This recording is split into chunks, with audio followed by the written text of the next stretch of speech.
Hello दोस्तों, job talks में आप सभी का स्वागत है। आज 2022 खत्म होने पे है और हम लोग का एग्जाम भी एसएससी जीडी का बहुत ही नजदीक है साथियों। जैसा कि डेट दे ही चुकी गया है पहले से ही, तो हम देखते हैं अभी तक हमारी प्रिपरेशन कहाँ है और important question for SSC GD. ठीक है साथियों, उसी कड़ी में चलिए आगे चलते हैं। पहला प्रश्न है आप साथियों, निम्नलिखित में से कौन सा आसियान का सदस्य देश नहीं है साथियों? तो इसका आंसर आपका हो जाएगा डी। भारत जो है आसियान का सदस्य देश साथियों नहीं है। अब हम बात करते हैं आसियान होता क्या है। तो association for south east Asian Nations. ठीक है, अब चलते हैं नेक्स्ट प्रश्न की ओर साथियों।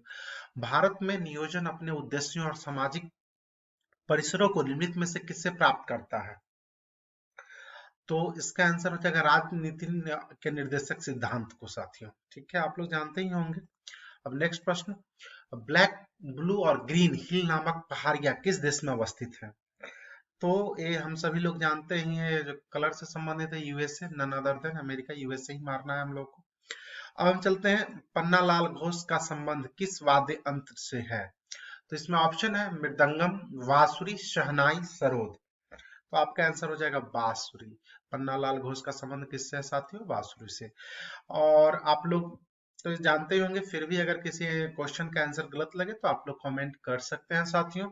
और अभी तक जिन्होंने हमारे चैनल को सब्सक्राइब नहीं किया है तो कृपया साथियों सब्सक्राइब कर दें। अब चलते हैं आगे। इंडियन अर्नेस्ट के लेखक कौन थे? ये बहुत फेमस प्रश्न है। इसके लेखक थे साथियों वेलेंटाइन सिरोल। कई जगह सिरोल आता है, तब भी आप आंसर यही मारेंगे।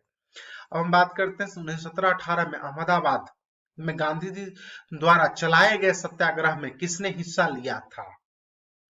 तो हम लोग को पता ही है जो किसने हिस्सा लिया था। इसमें औद्योगिक कर्मी, चूंकि ये मजदूर का अहमदाबाद मिल आंदोलन हुआ था, इसलिए औद्योगिक कर्मी ने भाग लिया था। अब हम चलते हैं, मलाला यूसुफजाई की जीवनी पर बनी फिल्म का नाम क्या है? ये मलाला यूसुफजाई है, पाकिस्तानी गर्ल है जो शिक्षा के लिए बहुत लड़ाई लड़ी और इन्हें नोबेल पुरस्कार भी मिला है शांति का साथियों। तो इसका आंसर हो जाएगा क्या? तो आपका भी गुल मकई। मूवी का नाम क्या है? गुल मकई। और चूंकि टाइम कम है तो इसलिए सिर्फ आंसर पे ही ध्यान देते हैं साथियों। परमाणु संख्या हमेशा के बराबर होती है। तो परमाणु संख्या किसके बराबर होती है? प्रोटॉनों की संख्या के। ठीक है, एटॉमिक नंबर, मतलब आप कह सकते हैं ई बराबर पी, या नहीं जेड, परमाणु संख्या जेड बराबर पी होता है साथियों। चलते हैं अब नेक्स्ट प्रश्न की ओर। नेक्स्ट प्रश्न है हमारा यहाँ, निम्नलिखित में से किस राज्य में, निम्नलिखित में से जो है किस राज्य में हॉर्निवल त्योहार मनाया जाता है? ये भी बहुत फेमस क्वेश्चन है। इसमें ऑप्शन में है आपका मणिपुर, सिक्किम, त्रिपुरा, नागालैंड। तो साथियों इसका आंसर हो जाएगा नागालैंड। हॉर्निवल जब भी आए तो नागालैंड। हम चलते हैं नेक्स्ट प्रश्न की ओर। भारतीय संविधान का कौन सा स्तंभ उसका अंतिम व्याख्याता है? तो ये भी बार बार पूछे जाने वाले प्रश्न, न्यायपालिका है साथियों। और अब चलते हैं नेक्स्ट प्रश्न की ओर। कौन सा संवैधानिक संशोधन अधिनियम ने पंचायतों को संवैधानिक मान्यता दी? तो साथियों ये जो है 73वां संविधान संशोधन जो है पंचायतों को संवैधानिक मान्यता दी। अब हम चलते हैं नेक्स्ट प्रश्न की ओर। मानव के उत्सर्जन तंत्र में निम्नलिखित में से नहीं किया जाता है? विक का एक जोड़ा, मूत्र वाहिनी का एक जोड़ा, उदर मूत्राशय। उत्सर्जन तंत्र में जो है साथियों उदर नहीं है, पेट क्यों होगा? बाकी सब तो है ही। अब हम चलते हैं नेक्स्ट प्रश्न की ओर। भारत सरकार द्वारा निम्नलिखित में से किस भाषा को शास्त्रीय घोषित किया गया है? तो साथियों इसका आंसर हो जाएगा ओडिया। ओडिया भाषा को है शास्त्रीय घोषित किया गया है। 1920 में खिलाफत कमेटी की सभा, जिसने गांधी को असहयोग आंदोलन के नेतृत्व को संभालने का अनुरोध किया था, वह किस शहर में हुआ था? तो ये जो आपका शहर में हुआ था साथियों, वो इलाहाबाद शहर में हुआ था, खिलाफत कमेटी की सभा। हम चलते हैं अगले प्रश्न की ओर। अवध के एक्का आंदोलन का उद्देश्य क्या था साथियों? तो एक्का आंदोलन का उद्देश्य जमींदारों के अधिकारों की रक्षा करना था। हम लोग की तैयारी पूरी है तो ऑप्शन तो ठीक है, बाद में देखेंगे, लेकिन क्वेश्चन पढ़ते ही जो रिपीटिंग क्वेश्चन है आंसर आ जानी चाहिए। ठीक है, अब हम चलते हैं नेक्स्ट प्रश्न की ओर। नेक्स्ट प्रश्न है हमारा साथियों, नाय धोबी बंद सामाजिक बायकॉट एक स्वरूप था जो 1919 में, जो 1919 में साथियों निम्न जाति द्वारा ठेकेदारों के विरुद्ध उठाया गया आंदोलन था। यही आपका आंसर हो जाएगा। ठीक है, अब चलते हैं नेक्स्ट प्रश्न की ओर। नेक्स्ट प्रश्न है हमारा साथियों यहाँ पे, आप देख पा रहे होंगे, निम्न में से कौन सी प्रतियोगिता भारतीय फुटबॉल से संबंधित नहीं है? ठीक है, तो federation cup, Durand cup, Ranji trophy और संतोष ट्रॉफी। आप सभी लोग जानते हैं इसका जो एक ट्रॉफी है फेमस, रणजी ट्रॉफी, ये नहीं है साथियों, क्रिकेट से संबंधित है। ठीक है, अब हम चलते हैं नेक्स्ट प्रश्न की ओर। नेक्स्ट प्रश्न है हमारा यहाँ पे, किसी जहाज का सोनार 1000 मीटर पर सेकेंड के वेग से ध्वनि तरंगे भेजता है। ये तरंगे समुद्र तल पर 2 सेकंड बाद लौट कर आता है। समुद्र तल की गहराई मीटर में ज्ञात करें साथियों। इसका ऐसे आंसर साथियों 1000 हो जाएगा। ठीक है, गहराई। अब हम चलते हैं नेक्स्ट। यदि पृथ्वी की सतह पर गुरुत्वीय त्वरण g है, मतलब एक्सीलरेशन, तो ऐसा ग्रह जिसका द्रव्यमान पृथ्वी के द्रव्यमान के बराबर तथा त्रिज्या पृथ्वी के त्रिज्या से आधी हो, तो गुरुत्वीय त्वरण होगा, क्या होगा? ग्रेविटेशनल एक्सीलरेशन क्या होगा साथियों? तो इसका आंसर जो है आपका हो जाएगा यहाँ पे 4g हो जाएगा। ठीक है, बनाने में। अब चलते हैं नेक्स्ट प्रश्न की ओर। बादलों तथा पृथ्वी अथवा विभिन्न बादलों के बीच विद्युत विसर्जन का कारण उत्पन्न होती है, क्या उत्पन्न होती है साथियों? तो ये होती है आपका तरित, तरित उत्पन्न होती है। अब हम हिंदी के क्वेश्चन है, तो 20 क्वेश्चन रहा जीके का। अब हिंदी का प्रश्न भी देखते हैं साथियों हम लोग। प्रत्येक शब्द में कौन सा समास है? हिंदी में क्या है? प्रत्येक शब्द में जो समास है, तो अव्ययभावी समास है साथियों। यहाँ अगला प्रश्न, अग्रणी शब्द का सही अर्थ क्या है? अग्रणी मतलब आगे का, आप लोग जनरल अगर समझते हैं नेतृत्व करने वाला, अग्रणी हो जाएगा। नेक्स्ट प्रश्न है साथियों, प्रतिकूल शब्द का कौन सा उपसर्ग? उपसर्ग मतलब शब्द के आगे लगने वाला, इसका हो जाएगा प्रति। प्रतिकूल में कौन सा उपसर्ग है साथियों? प्रति। हम चलते हैं नेक्स्ट प्रश्न। निम्न में से कौन सा शब्द अंक शब्द का अनेकार्थक नहीं है? तो इसका आंसर हो जाएगा अंश। अंक शब्द का आने का निशान है, अंक का गोद संख्या सब होगा, लेकिन अंश नहीं होगा। अब हम चलते हैं नेक्स्ट प्रश्न की ओर। निम्न में से कौन सा शब्द प्रत्यय रहित है, जिसमें प्रत्य क्या होता है? शब्द के बाद में लग के अर्थ बदलता है साथियों। तो इसका आंसर हो जाए अध्यापक। ठीक है, अब चलते हैं नेक्स्ट प्रश्न की ओर हम लोग। नेक्स्ट प्रश्न है हमारा हिंदी से संबंधित, आप देख पा रहे हैं स्क्रीन पे अपने। गद्यांश, गद्यांश में क्या है साथियों? यहाँ पे मैंने पहले भी बताया है, सबसे पहले गद्यांश पढ़ेंगे फिर इसका आंसर निकालेंगे साथियों।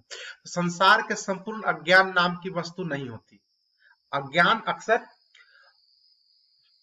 परिस्थितियों के बदलता रहता है, इसकी कोई एक सर्वमान्य नहीं हो सकती। पर इतना तो तय है कि जिस समय यह व्यक्ति के पर हावी हो जाता है होता है, उस समय उसे यही लगता है कि वह का सबसे बड़ा ज्ञानी है और उसके पास हर एक वस्तु की मान्यता का है। तो एक बात समझ में आ गया, ज्ञान और मनुष्य के ऊपर ये गद्यांश है। अब हम देखते हैं एक में क्या भरा, उपयुक्त शब्द कौन सा भरा जा सकता है। तो इसमें जो है पहला लाइन क्या है? संसार में संपूर्ण अज्ञान नाम की वस्तु नहीं होती। अज्ञान अक्सर परिस्थितियों के क्या, परिस्थितियों के अनुसार हो जाएगा, और तो कोई अज्ञान गणित गुना नहीं, अनुसार बदलता रहता है, परिस्थितियों के अनुसार, सही बात है, बदलता रहता। अब नेक्स्ट, इसकी कोई एक सर्वमान नहीं हो सकती, क्या नहीं हो सकती? सर्वमान परिभाषा, मतलब देखने से ही लगता है जो परिभाषा नहीं हो सकती, और छाया रखेंगे ऊंचाई तो कुछ उसका अर्थ निकलेगा नहीं। अब चलते हैं नेक्स्ट, इसी में नेक्स्ट प्रश्न है,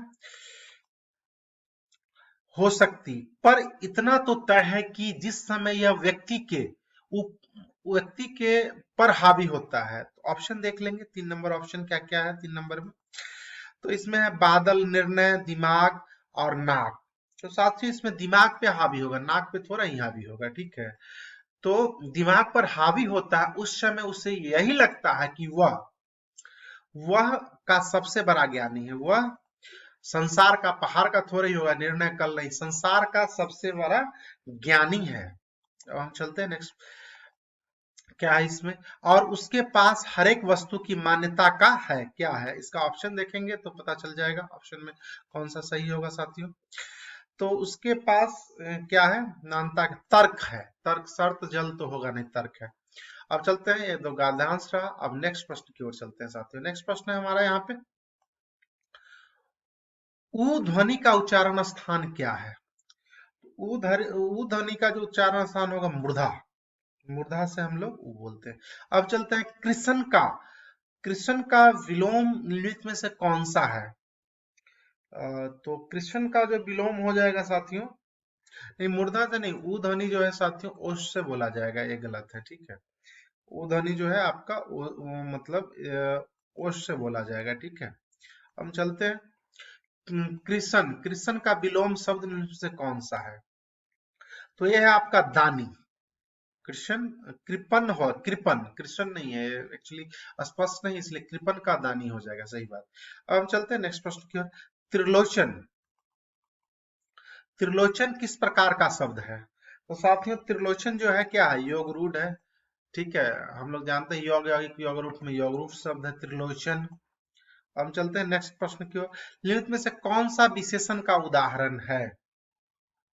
तो विशेषण तिरछा। तिरछा ही जो है विशेषण, बाकी तो नाउन ही लग रहा है, संज्ञा का रूप लग रहा है साथियों। चलते हैं नेक्स्ट प्रश्न की ओर। नेक्स्ट प्रश्न है यहाँ हमारा, रजनीश शब्द। रजनीश शब्द में किस संधि का समावेश हुआ है? तो रजनीश शब्द में जो है संधि का दीर्घ संधि का समावेश हुआ है। चलते हैं नेक्स्ट प्रश्न। आप भला तो जग भला कहावत में आप किस सर्वनाम का सूचक है? तो निजवाचक। आप मतलब निजवाचक, सही बात है। लिस्ट में से पुल्लिंग शब्द का चयन कीजिए। तो पुल्लिंग शब्द इसमें से कौन सा होगा साथियों? तो चांद। चांद पुल्लिंग है, बाकी चांदी चील चौखट सब स्त्रीलिंग है। नेक्स्ट प्रश्न, अटकन बटकन खेलना मुहावरा का सही अर्थ क्या है? तो व्यर्थ का कार्य करना। अटकन बटकन लग ही रहा है लाइन से ही, जो व्यर्थ का ही कार्य करना होगा। नेक्स्ट प्रश्न है आपका, व्यंजनों में बताइए कि कौन सा वर्ण महाप्राण है? तो ख हो जाएगा महाप्राण। आप इसका डिफिनीशन से देख सकते हैं। अब हम आगे देखते हैं साथियों। नेक्स्ट प्रश्न है आपका,